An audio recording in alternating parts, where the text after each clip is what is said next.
ఓం సమర్థ సద్గురు సాయినాథ్ మహారాజ్కి జై. ఓం సాయిరామ్. మన బాబా కుటుంబ సభ్యులందరికీ నమస్తే అండి.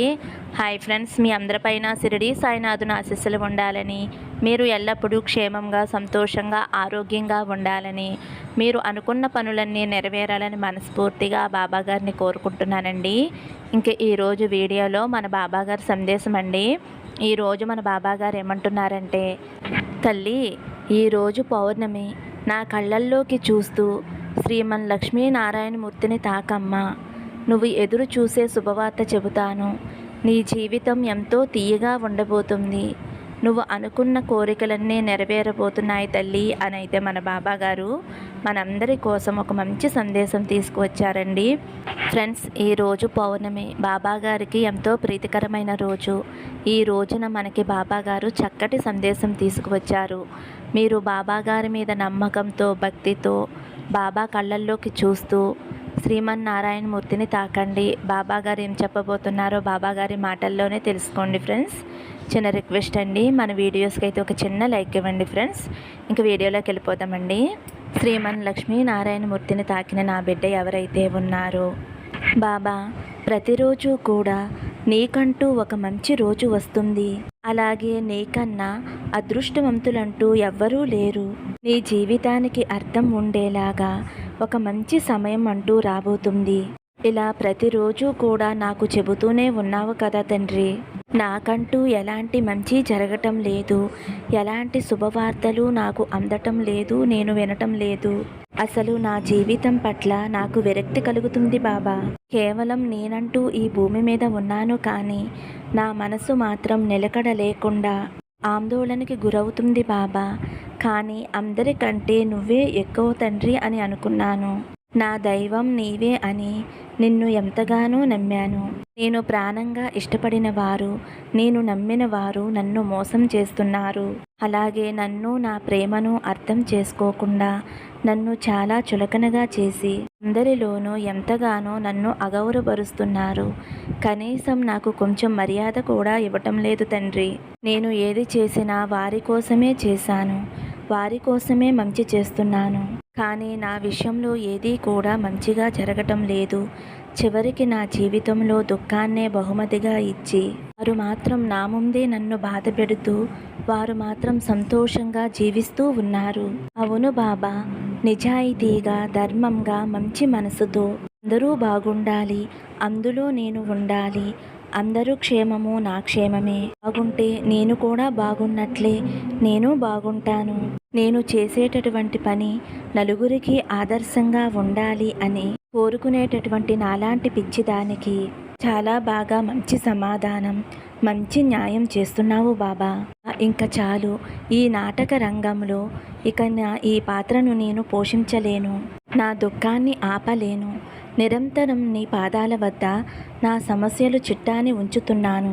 అయినా కూడా ఏమాత్రం కరుణించకుండా చిరునవ్వులు చిందిస్తూ ఉన్నావా తండ్రి. చిరునవ్వులు చిందిస్తూ నా వైపు చూస్తూ ఉన్నావా బాబా. ఏమి అంటే శ్రద్ధ, సబూరి అని చెబుతూనే ఉన్నావు తప్ప నేనుండి మాత్రం ఇప్పటి వరకు ఎలాంటి సరైన సమాధానం రావటం లేదు బాబా. ఇంకా ఎన్ని రోజులు ఈ నరకయాతన నేను అసలు తట్టుకోలేకపోతున్నాను తండ్రి. అసలు నేను చేసినటువంటి తప్పేమిటి తండ్రి. నాకు తెలిసి చీమకి కూడా అపకారం చేయను కదా నాన్న.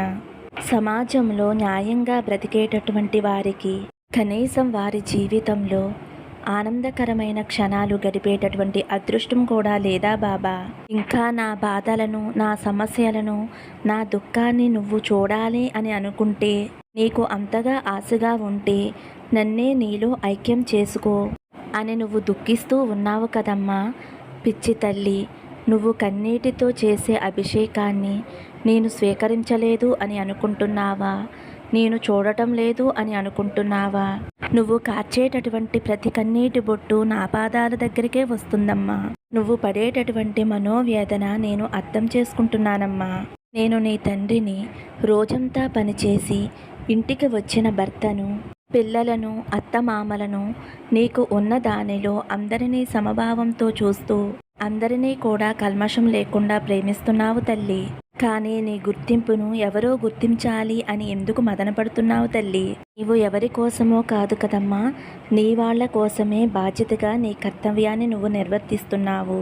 అది భగవంతుడికి కూడా తెలుసమ్మా. నిన్ను కేవలం ఆటబొమ్మలా చూసేవాళ్ళకి నీ విలువ నీవు ఎంత చేసినా అది వారికి కనిపించదు తల్లి. నీకంటూ నిన్ను అర్థం చేసుకుని గుప్పెడి ప్రేమను చూపిస్తే చాలు. ఎంతో ఆనందంతో పొంగిపోయేటటువంటి మనస్తత్వం తల్లి నీది. నీలాంటి వాళ్ళు ఎటువంటి కల్మషం లేని నా బిడ్డలు తల్లి. నీకు అన్యాయం జరుగుతూ ఉంటే నేను చూస్తూ ఊరుకుంటానా తల్లి?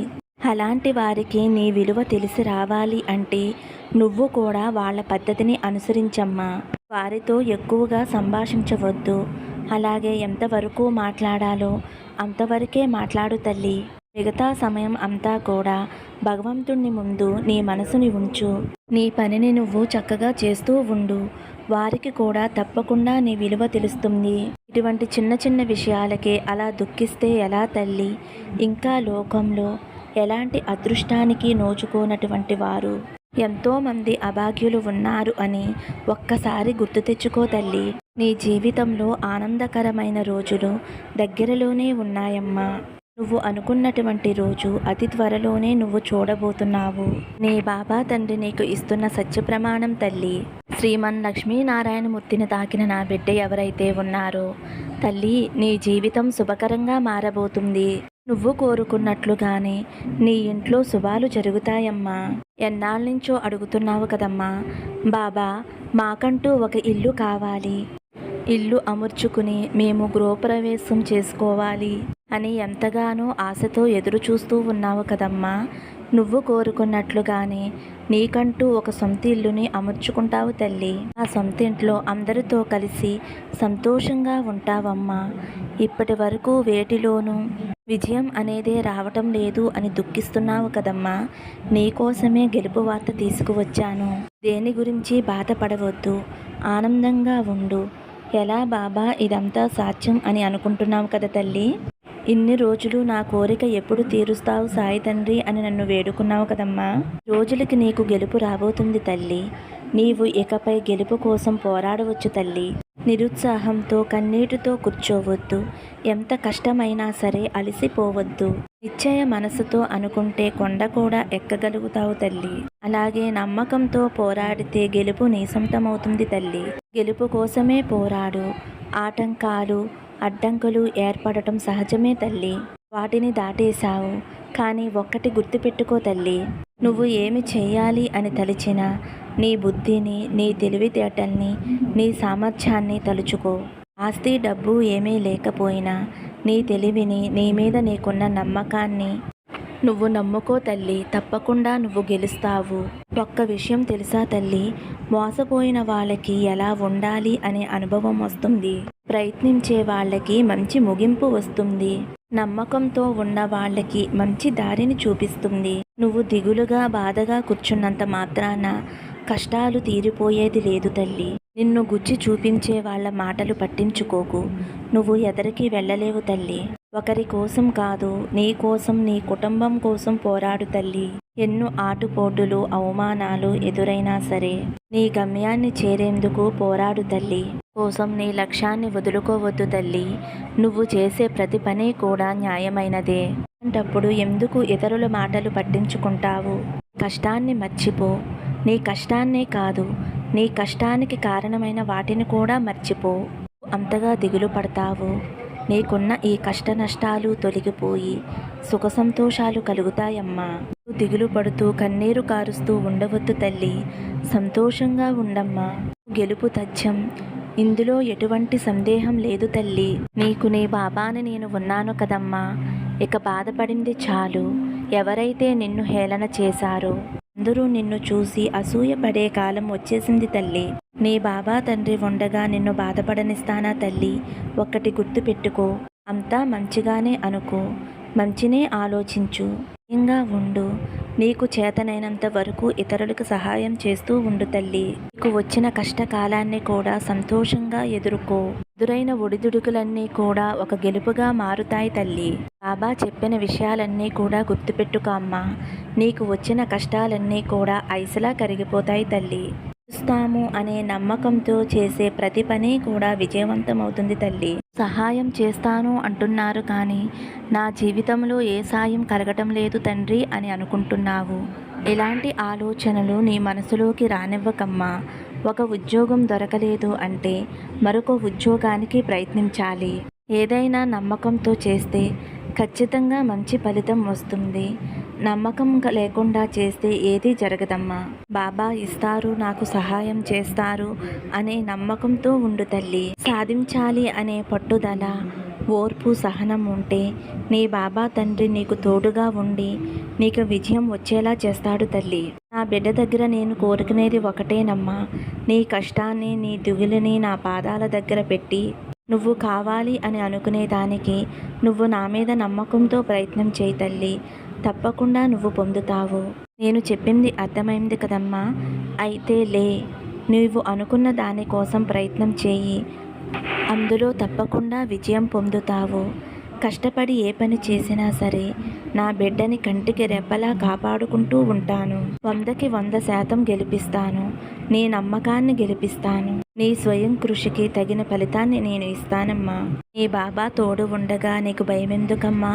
శుభవార్త వినటానికి సిద్ధంగా ఉండు. తర్వాత ప్రతిరోజుని కూడా సంతోషంగా గడుపుతావు తల్లి. ఈ పౌర్ణమి రోజున నా కోసం ఈ చిన్న పని చేయి తల్లి. ఈరోజు సాయంత్రం నాకు చపాతీలు ప్రసాదంగా పెట్టమ్మా. నాకు ఎంతో ఇష్టం తల్లి. నీ చేతితో చపాతీ తినాలి అని ఉంది కాబట్టి ఒక్క చపాతీ అయినా చేసి పెట్టు తల్లి. స్వయంగా నేనే నీ ఇంటికి వచ్చి నేను ఆరగిస్తానమ్మా. నీ కోరిక నెరవేరుస్తాను. సంతోషంగా ఉండేలా మీ కుటుంబాన్ని అంతటినీ కూడా నేను దీవిస్తాను. నా ఆశీస్సులు అలాగే ఆ శ్రీమన్నారాయణ ఆశీస్సులు మీ కుటుంబానికి ఎప్పుడూ ఉంటాయి తల్లి. ఏ విషయంలోనూ బాధపడకుండా, ఆందోళన పడకుండా నా మీద నమ్మకంతో ధైర్యంగా ఉండు తల్లి అని అయితే మన బాబా గారు ఈరోజు మనందరి కోసం ఒక మంచి సందేశం తీసుకువచ్చారు కదండి. ఫ్రెండ్స్, మీకు వీలు కుదిరితే కనుక ఈరోజు బాబా గారికి ఇష్టమైన చపాతీ ప్రసాదంగా పెట్టండి. ఎందుకంటే బాబాగారికి చపాతీ అంటే చాలా ఇష్టం కదండి. బాబాగారు షిరిడీలో ఉన్నప్పుడు భిక్షాటన చేసినప్పుడు ప్రతి ఒక్కరూ కూడా చపాతీలే పెట్టేవారు. కాబట్టి మీ చేతితోటి ఈరోజు తప్పకుండా బాబాగారికి 2 చపాతీలైనా చేసి పెట్టండి ఫ్రెండ్స్. నేను ఒక గురువారం అయితే బాబాగారికి చపాతీలు పెట్టానండి. మనం ఎంతో భక్తితో, శ్రద్ధతో చేసి పెట్టాము అంటే మన కోరిక ఖచ్చితంగా నెరవేరుస్తారండి బాబాగారు. నేను పెట్టాను ఫ్రెండ్స్. ఆ రోజు నుంచి అయితే నేను అనుకున్న పనిలో మంచి జరిగిందండి. చూశారు కదండి బాబాగారు మిరాకిల్. ఎందుకంటే మనం భక్తితో చేసి పెడితే బాబాగారు స్వయంగా వచ్చి స్వీకరిస్తారండి. మీరు తప్పకుండా చేసి పెట్టండి. మీకు వీలు కుదరలేకపోతే కనుక కనీసం గురువారం రోజునైనా చేసి పెట్టండి ఫ్రెండ్స్. ఓకే ఫ్రెండ్స్, ఇదేనండి ఇంక ఈరోజు వీడియో. ఈ వీడియో నచ్చితే కనుక ఒక చిన్న లైక్ ఇవ్వండి. అలాగే ఫస్ట్ టైం చూసేవారైతే మన బాబా భక్తి ఛానల్ తప్పకుండా సబ్స్క్రైబ్ చేసుకుని సపోర్ట్ చేయండి. సర్వే జన సుఖినో భవంతు. సమస్తం సద్గురు సాయినాథార్పణమస్తు. శుభం భవతు. జై సాయిరామ్.